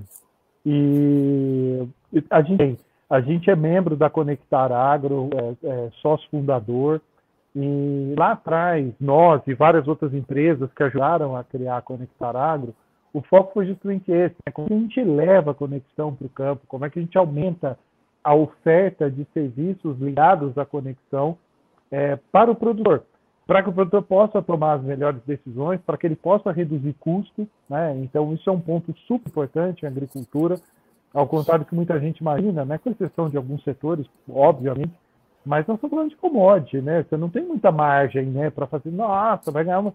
Então, assim, é muito importante trabalhar custo, porque você nunca sabe, né, qual vai ser a oscilação real do teu preço final, né? Então, muitas vezes você começa trabalhando achando que vai vender a 100, vira 50, dá uma geada num país grande produtor, o negócio vira 500 e você está lá, né, falando, uau, e agora, né? Então, é muito importante esse trabalho, a gente tem conversado muito com o governo, tem uma parte que é vital, é governo mesmo, é disponibilizar a banda larga, disponibilizar a torre, disponibilizar acesso, né? Em muitos casos, a gente tem grandes clientes, a gente montou a nossa própria torre, porque não dá para esperar, né? Hoje tem grandes grupos no sul do Piauí, no Maranhão, onde a conectividade na cidade é ruim, imagina no campo. Então a pessoa vai lá, monta a própria torre, mas a torre custa R$500 mil. Então não é qualquer produtor que consegue fazer isso, a gente entende. Claro que estamos trabalhando justamente para dar esse acesso para todo mundo e eventualmente até alguns tipos de soluções que o produtor possa fazer um download num celular comum, não precisa ter um smartphone, né? Então isso é possível, a gente faz isso, por exemplo, na Colômbia, na Costa Rica, em Belize com banana. Então, assim, dá para fazer. O que é muito legal é compartilhar essas experiências, né, e ver esses casos de sucesso para que a gente possa, então, levar essa conexão. E um ponto que o Marcelo comentou, me permite aqui, que eu achei fantástico também, quando fala de conexão com o mercado, também você poder acessar o mercado, acessar preço, né? Eu trabalhei um tempo no cacau, eu tive a oportunidade de conhecer a África, e isso fez a diferença em milhões de pessoas, na vida de milhões de pessoas. Olha, eu não sei o preço da bolsa, eu não sei nem o que é bolsa, né? Então você fala, sei lá quanto que está em Nova York o cacau. Eu sei que eu estou vendendo aqui, meu vizinho vendeu a 10, eu quero vender a 10. Poxa, mas lá na bolsa está 50. Então, assim, isso reduz essas externalidades, né, negativas, né? O intermediário, muitas vezes, ele é muito importante, né? A gente tem mania de malhar, né, o intermediário, chama até de atravessador para parecer pejorativo.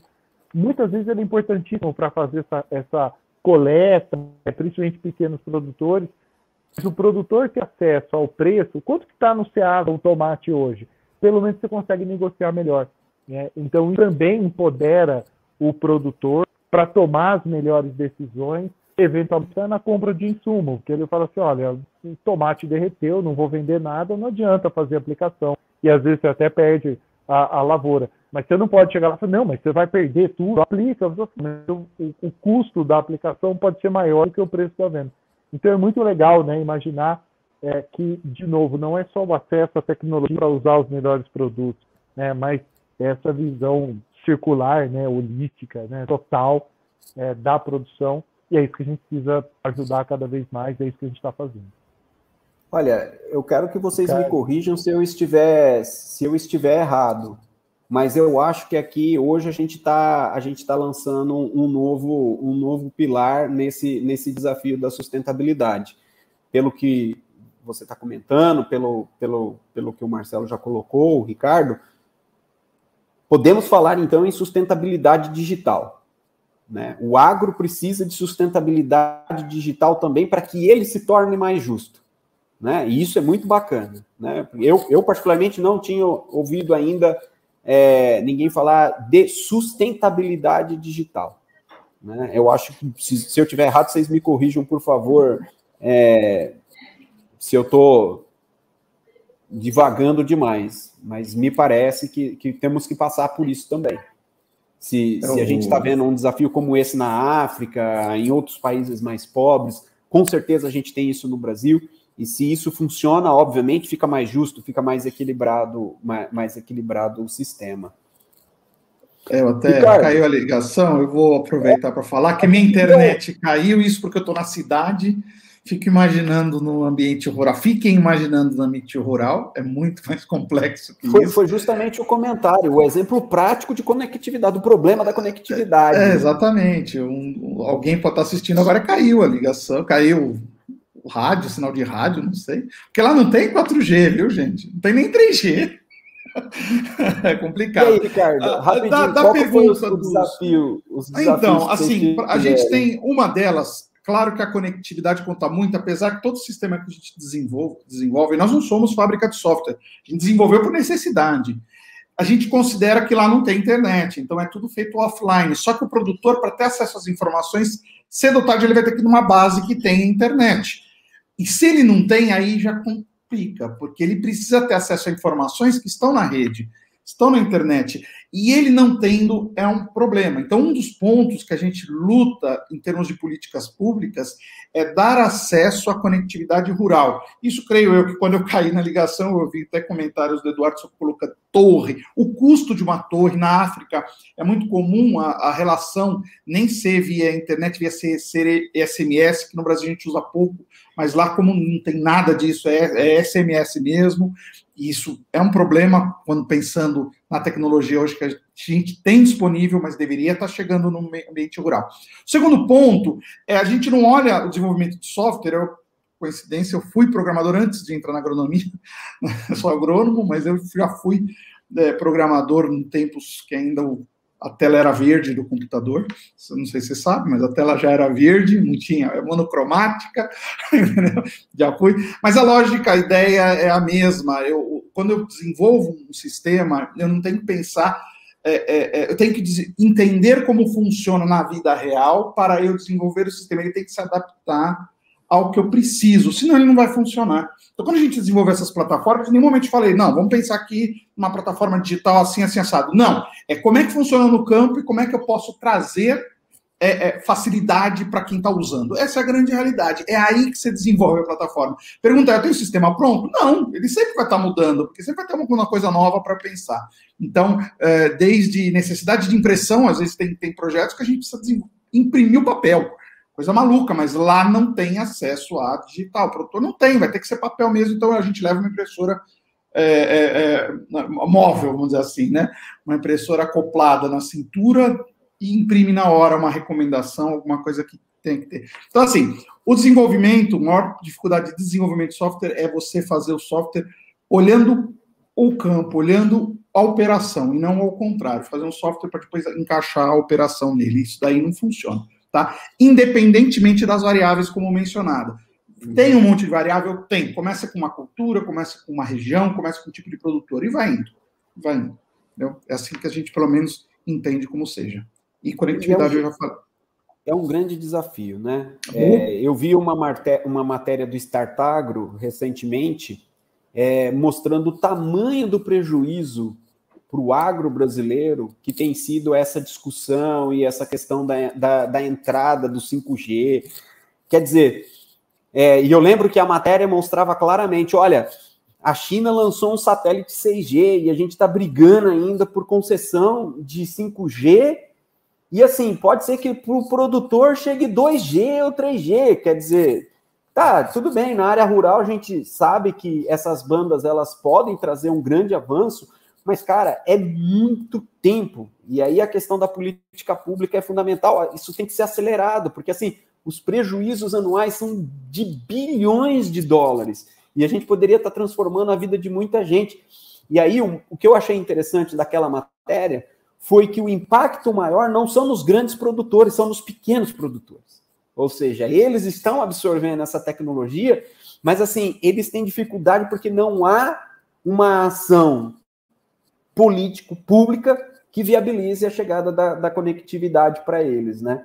Então, realmente, eu acho que é o nosso papel promover esse avanço para que a gente ganhe essa sustentabilidade digital, né? Eu queria agradecer aqui o Luciano, que fez um comentário, né, que ele colocou assim para a gente: biológicos e químicos são mecanismos diferentes. Por isso, essa relação de preços deve ser muito bem avaliada. Muito difícil de comparar. Marcelo, o que você pode dizer para o Luciano a respeito disso? Faz todo sentido, né? Desde que eu comecei na graduação em 1995, né? Escutei lá o professor Parra falando, né? O produtor gosta de aplicar e ver o inseto caindo, né? Isso não vai acontecer. E já não acontece mais, inclusive, com os químicos mais os modernos, né? As novas tecnologias, né? Então, o agricultor está se adaptando a isso, ele está entendendo, né, que a tecnologia tem que ser utilizada no momento certo, né? E é só para comentar, e, por exemplo, eu falei aqui das vespinhas, né, do tricograma. O tricograma é um parasitoide específico de ovos. Quer dizer, o produtor tem que liberar o tricograma ou tem que aplicar a tecnologia no momento em que eu tenho dentro da área ovos, né? E aí, voltando para a tecnologia da informação e a conectividade, algumas empresas têm trabalhado no desenvolvimento de armadilhas, né, digitais, né, que hoje o produtor tem que ir para campo e avaliar, porque o primeiro passo para programas de manejo integrado de pragas é o monitoramento. Então, a tecnologia da informação, através das armadilhas digitais, sem dúvida alguma, vai impulsionar, mas a conectividade ainda atrapalha o desenvolvimento dessa tecnologia. Então, voltando, biológico e químicos, né, servem para manejar pragas em campo. Cada um tem uma forma, cada um deve ser visto de uma forma dentro do contexto de MIP, né? Legal, legal. Agora eu vou dar aquela apertada no Eduardo, né? Lembrando, Eduardo, que o único que você pode chamar pelo apelido sou eu, né? Porque eu sempre assumi, né? Eu sou o Mundinho, todo mundo me conhece de Mundinho, pode chamar de Mundinho, não precisa usar o professor, viu? O pessoal do Startagro, o pessoal da Datagro já está acostumado que assim, o Mundinho é por informalidade, né? Chama de Mundinho, tá tudo certo. Achei mais fácil, viu? Do que tentar contornar isso, né? Mas vamos lá, Eduardo. Olha só, essa pergunta da Ana Júlia aqui, muito, muito bacana. Vocês acreditam que futuramente o controle biológico terá uma demanda ainda maior, visando os resultados que ele traz para o produtor, comparado ao controle químico? Sim, obrigado pela pergunta, Ana.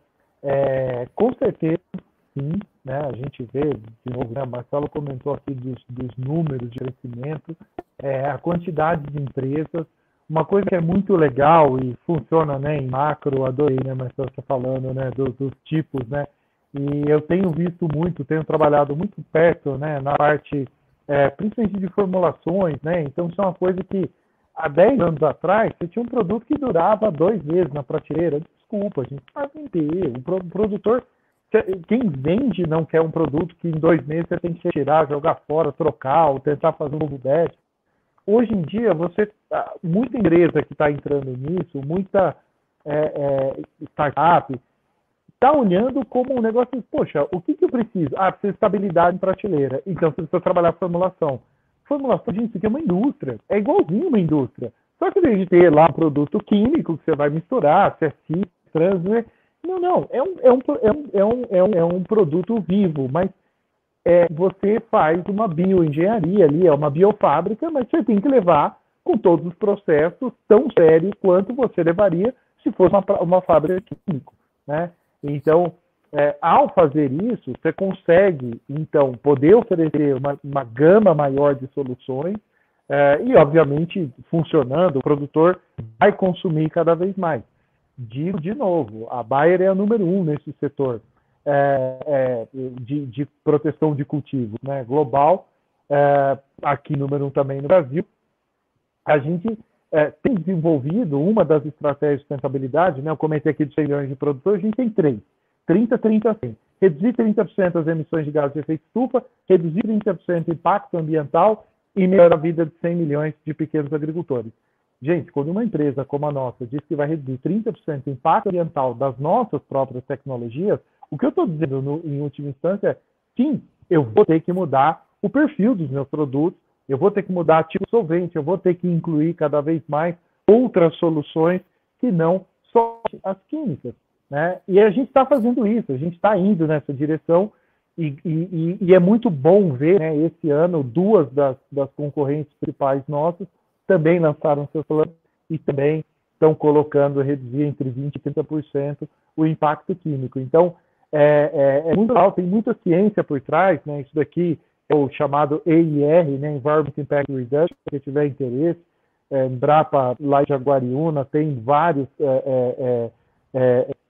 trabalhos publicados nesse sentido, mas mostram claramente, né, que essa é uma tendência de mercado, principalmente mercados que têm um valor agregado maior. A Europa, por exemplo, hoje, com o Farm to Fork, com a política europeia, já está indo por esse caminho.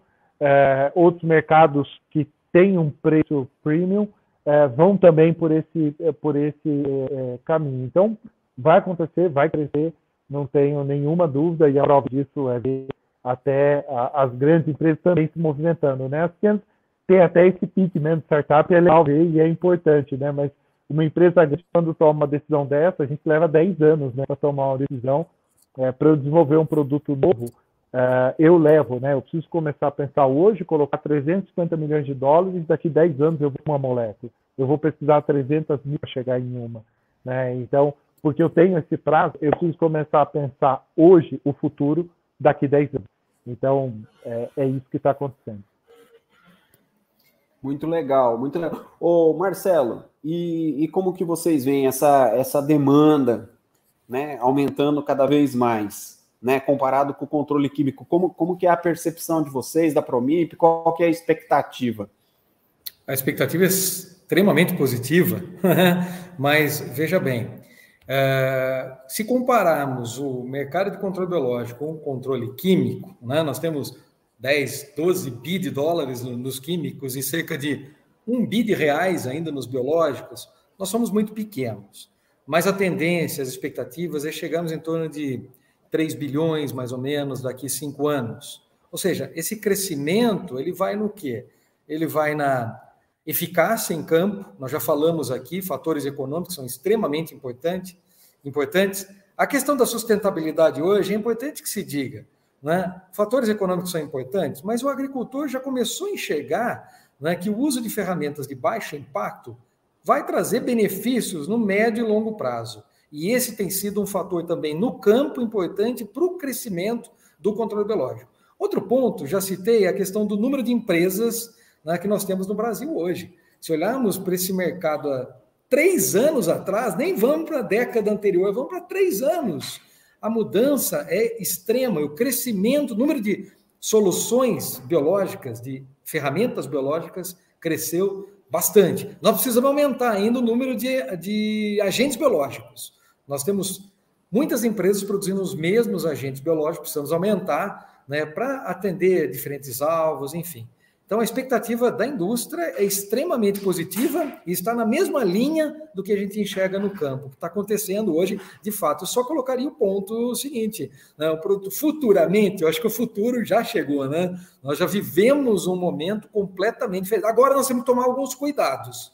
O controle biológico ele tem que ser aplicado da forma responsável, correta, e nós temos que construir a credibilidade dentro das propriedades. Né? O produtor ainda está numa fase de testar, de provar a tecnologia. Nós não podemos tropeçar nesse momento. Então é importante que todas as empresas, que aumente o número de empresas, sem dúvida, que aumente o número de produtos, sem dúvida, mas que exista um comprometimento, né, para que a credibilidade do controle biológico faça com que o mercado continue a crescer. Isso é muito importante. Olha, Marcelo, eu posso garantir para você que se depender aqui do departamento de genética da Exalc, vocês estão com todo o suporte a respeito de novos produtos, novas tecnologias. Muito bom. Os professores trabalhando intensivamente e com certeza em breve vão ter novas soluções, né, saindo de diferentes laboratórios daqui de dentro da Exalc, especificamente aqui do nosso departamento de genética. Ricardo, cara, essa é aquela discussão que eu e você temos sempre, não? Inclusive, você me deve aquele vinho. Você me deve aquele vinho para a gente continuar esse debate. Esse debate. E aí? Como que eu vejo com ótimos olhos isso. Eu acho que nós estamos usando conceitos da natureza, que o controle biológico começou nisso, né? Não industrial, agora nós temos já toda uma escala industrial, que tem que ser dado continuidade, até porque a questão de exigências mercadológicas já estão apertando para todo lado. Por mais que os insumos químicos sejam menos tóxicos, sejam menos danosos ao ambiente, tá ok, mas existe uma necessidade já de percepção do consumidor, que por mais que eu informe isso, ele quer que seja feito de maneiras diferentes. E quando eu uso o controle biológico, por mais que o consumidor não entenda direito o que é o controle biológico, ele entende que eu estou usando a questão natural para a produção agropecuária. E isso tem um efeito mercadológico muito importante. Então, eu contribuiria falando mais do efeito mercadológico do efeito técnico. Não me vem um caso do efeito técnico. O efeito mercadológico existe e ele causa esse impacto, até que o Marcelo está colocando aí o selo dele ali para venda em varejo. E o varejo quer isso também. O varejo não, o consumidor que consome no supermercado tem esse desejo, né? Ô, Ricardo, a gente vê que ano a ano você vai ganhando essa disputa comigo, hein? Brincadeira, eu vou tendo que me dobrar desde 91, cada vez não mais, vou falar, né? Desde sempre. Mas é muito bacana ver essa transformação ao longo do tempo. Eu faço essa brincadeira porque o Ricardo foi um dos pioneiros aqui em mostrar uma agricultura orgânica diferente aqui dentro da Exalc, né? Eu vinha de uma formação mais tradicional e eu fui aprendendo com ele, e eu sempre falo que ele é um dos caras que mais me ensinou, né, a como pegar essas ideias, né, da agricultura orgânica, não no meu caso, né, eu vou continuar falando isso ainda por um pouquinho de tempo, viu, Ricardo? Não, que assim, não era necessariamente fazer a agricultura orgânica, mas aprender, né, as lições a partir da agricultura orgânica que seriam realmente efetivas, né, e viáveis para a segurança alimentar, né? Como a gente é amigo de longa data, a gente tem algumas liberdades, né? Lembrando que, poxa, esse é um tema bastante extenso, né? Essa questão da sustentabilidade, e dentro do nosso tempo nós não estamos conseguindo aqui, obviamente, cobrir outras coisas. Eu acho que vai ficar a dica aí para o pessoal do Startagro fazer uma nova rodada sobre sustentabilidade, né? Faltou ainda falar uma série de coisas. Mas já caminhando aqui para o final, eu gostaria que vocês pudessem fazer um fechamento, pudessem fazer uma conclusão com os seus comentários finais. Tá? Eu gostaria de começar com o Ricardo. Vamos lá. Primeiramente, agradecer a organização do evento. É importantíssimo a gente atingir o maior número de pessoas com informações verossímeis, com informações tecnológicas, informações para o desenvolvimento. Esse é o pulo do gato. E meu recado fica daquilo que me preocupou desde a minha formação e me preocupa até hoje, a preocupação em olhar para a ciência e para a pesquisa como algo fundamental para que a gente tenha o desenvolvimento. E não estou falando só no agro, estou falando do desenvolvimento da sociedade. Então fica o recado para que a gente tenha isso em mente e olhar, quando a gente olhar para a cara de um pesquisador, não achar que ele tá inventando moda. Na verdade, ele está lá labutando para descobertas. E essas descobertas levam aí milhões de dólares. Olha, 300 mil moléculas para uma molécula, como o Eduardo falou, me surpreendeu. É chão, é labuta demais. Então, a gente tem que valorizar isso como sociedade, valorizar essa parte, segmento da sociedade que é pesquisa e desenvolvimento.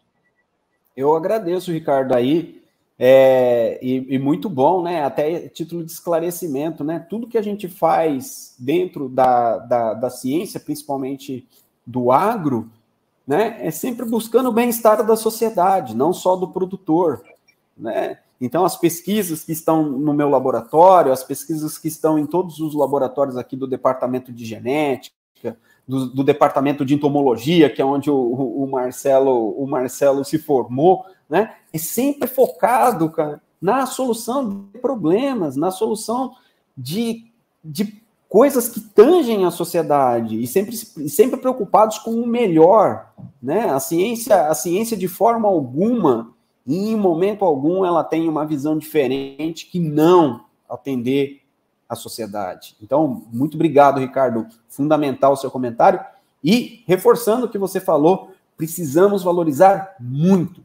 Não estou falando como o Matheus acadêmico, como o Matheus pesquisador, estou falando como o Matheus civil, como pessoa, né? Que sem ela a gente não vai conseguir ir para frente, né? E os países mais ricos do mundo fazem isso muitíssimo bem. Agradeço imensamente, Ricardo, aí, pelos seus comentários e por esse fechamento aí.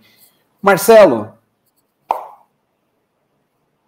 será que nós estamos com um problema de conectividade agora com o Marcelo?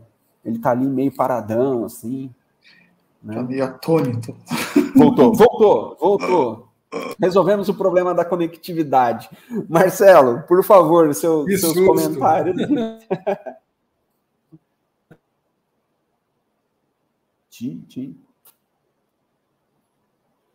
Gente, essa é aquela hora mais tensa para o moderador. Que o moderador fica assim, e agora? O que eu faço? Né? Então, Eduardo, por favor, seus fechamentos aqui. Isso aqui que a gente vai ajudando, né? Olha, primeiro, palavra de agradecimento, né, também, né? Muito obrigado pela oportunidade.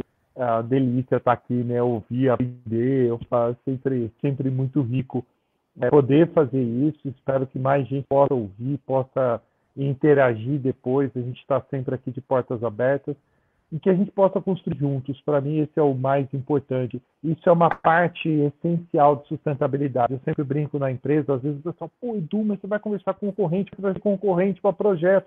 Vou, porque eu brinco, eu tenho essa deficiência de ser da área de sustentabilidade, e sustentabilidade também é compartilhamento.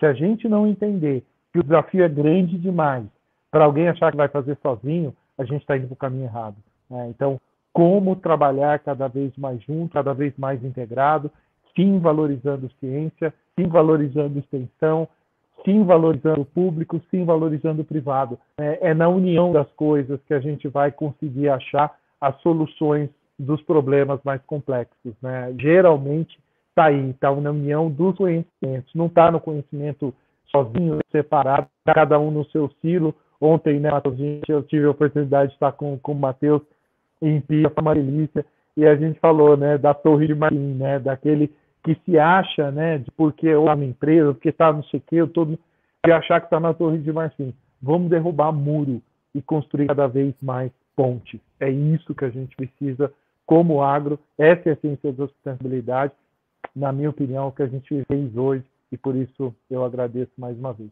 Obrigado. Legal. Marcelo, vamos tentar mais uma última tentativa, hein? Bom, como eu estava dizendo, agradeço imensamente e parabenizo a Startagro pelo evento excepcional e pela oportunidade que me foi dada aqui. Agora, o Eduardo, ele, assim, acho que ele fechou muito bem, né? A questão, nós trabalhamos com manejo integrado de pragas. Então, pensar em que nós vamos construir sozinho, isso não existe. Eu, pessoalmente, sempre busquei essa construção conjunta. Abri minha empresa para investidores, tenho parceiros comerciais em várias regiões, sempre dividindo. Porque dividir, na verdade, não é dividir, não é perder, é somar. Né? E eu acho que assim, o que vocês estão propondo esse evento, na verdade, é exatamente isso, né? É possibilitar a disseminação do conhecimento que sai da academia e vai até lá ponta no agricultor, dentro das áreas de produção, também no varejo, enfim. E também eu acho que é um ponto importante, é estimular essa nova geração que vem vindo, né? E que já está nos acompanhando desde já, né? Então, muitíssimo obrigado, parabéns e vamos ser sustentáveis, né? Olha, eu também queria fazer agradecimentos. Eu queria agradecer essa oportunidade de estar com um grande privilégio, né? Representando aqui a Exalc, representando a Universidade de São Paulo e levando a universidade além dos muros, né? É um grande privilégio para nós, como Universidade de São Paulo, ter essa oportunidade de mostrar que a nossa sala de aula é muito maior, que a construção do conhecimento vai muito além dos professores que estão aqui dentro, mas de poder contar com os egressos dessa universidade para essa construção, que é o que nós estamos fazendo aqui. E de muitas outras, né? Não só da Universidade de São Paulo. Aqui no nosso backstage tem pessoas da Universidade Federal de São Carlos, né? Da Engenharia Agronômica ali. Temos gente da Unesp de Botucatu, da Unesp de Jabuticabal, que eu tenho um carinho muito especial pelo pessoal dali. E esse é o papel da universidade, né? Integrada com vocês, integradas com iniciativas como a Startagro, para formar esse grande complexo, né, de conhecimento e de soluções, né? Creio que isso também seja uma forma de sustentabilidade, né? Democratizar esse conhecimento, retornar para a sociedade tudo aquilo que nós aprendemos. Agradeço demais a participação de vocês. Para mim é um grande privilégio, é um grande aprendizado ouvir de vocês, né? E, como o Marcelo falou, sejamos sustentáveis, né? Vamos promover aí a sustentabilidade. Agradeço demais, agradeço muito ao público que nos acompanhou até agora e volto a palavra aqui para o nosso anfitrião, o Júlio. Pessoal, muitíssimo obrigado. Muito obrigado, Matheus. Chegamos ao final do nosso primeiro Start Trends. Muito obrigado por estarem conosco neste evento. Foi uma noite muito proveitosa de debates, novidades sobre a sustentabilidade e as tendências da sustentabilidade no setor agropecuário. Agradecemos novamente a empresa que nos apoia na Cota Master, a Mosaic Fertilizantes. Agradecemos também ao patrocínio da ANVAC do Brasil. Agradecemos a FAPESP, nosso parceiro institucional. Agradecemos o apoio da principal plataforma e comunidade de troca de conteúdo educacional especializado no agro, a Strix One. Agradecemos os parceiros de mídia oficiais, a Plant Project, a Ag Venture, o portal de notícias Universo Agro e o PSEG. E convido vocês novamente para participarem do nosso próximo evento sobre inovação e tecnologia no dia 13 de outubro e o nosso encontro sobre economia circular no dia 10 de novembro. Esperamos vocês. Até mais. Nas próximas décadas, o mundo tem um grande desafio: dobrar a produção de alimentos para atender à crescente população, ao mesmo tempo em que atua em harmonia com o meio ambiente. Nós, da Mosaic Fertilizantes, entendemos e abraçamos esse desafio para aumentar a produtividade no campo, a disponibilidade de alimentos no mundo e melhorar a realidade das comunidades onde atuamos. Mosaic Fertilizantes, ajudando o mundo a produzir os alimentos de que precisa.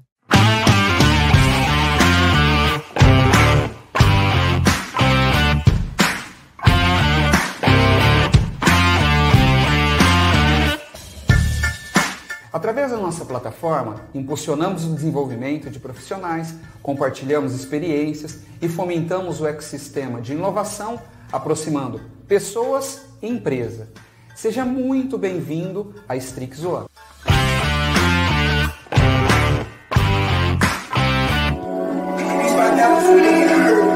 Aqui você vai encontrar diversos programas e minisséries em vídeo e podcasts, webinários e transmissões, cursos e treinamentos sobre temas técnicos, artigos, publicações e palestras dos eventos mais importantes da cadeia sucroenergética e agro do país.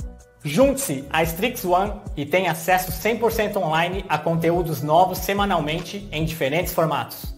Estude no tempo livre e dê um upgrade na sua carreira. Crie conexões com profissionais da sua área, forme parcerias de negócio e divulgue o seu produto para o público certo.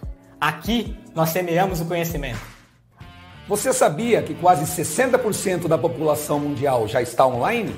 Isso porque a internet nos permite economia de tempo, redução de custos, bem-estar, motivação, entre muitos outros benefícios. Uma pesquisa mostrou que só durante a quarentena a busca por treinamentos online cresceu 130% no Google. E aí, vai ficar de fora da comunidade mais inovadora do Brasil? Faça parte da Strix One. Vamos juntos? Strix One, infinitas ideias, uma comunidade.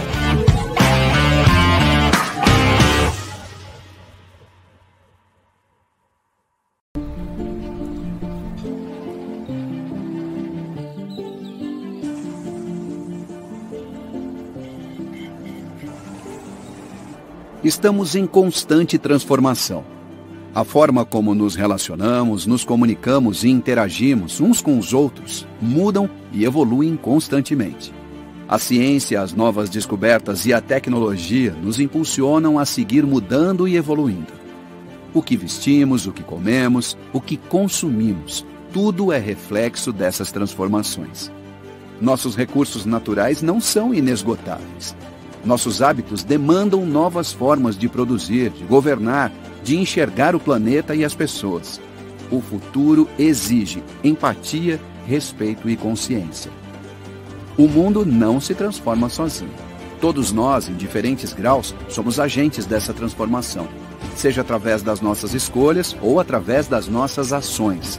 A pergunta é: de que lado queremos estar? Para que o mundo produza, cresça e evolua com respeito às pessoas e ao meio ambiente, essa transformação precisa vir de onde tudo isso começa, do campo. O futuro que queremos está no agronegócio que produz com consciência, que preserva, que inova tecnologicamente e gera renda. Um agronegócio sustentável, que reduz impactos, que supre as demandas globais e dialoga com todas as etapas da cadeia produtiva e de comercialização. Para isso, precisamos proporcionar espaços para discussões, para estudo, para troca de informações e conhecimentos. Precisamos estar dispostos a criar soluções coletivas, unir pessoas e empresas dispostas a serem agentes transformadores. O momento é agora. Conheça a Datagro e seja um protagonista dessa transformação. Datagro, há 40 anos transformando o agronegócio no Brasil e no mundo.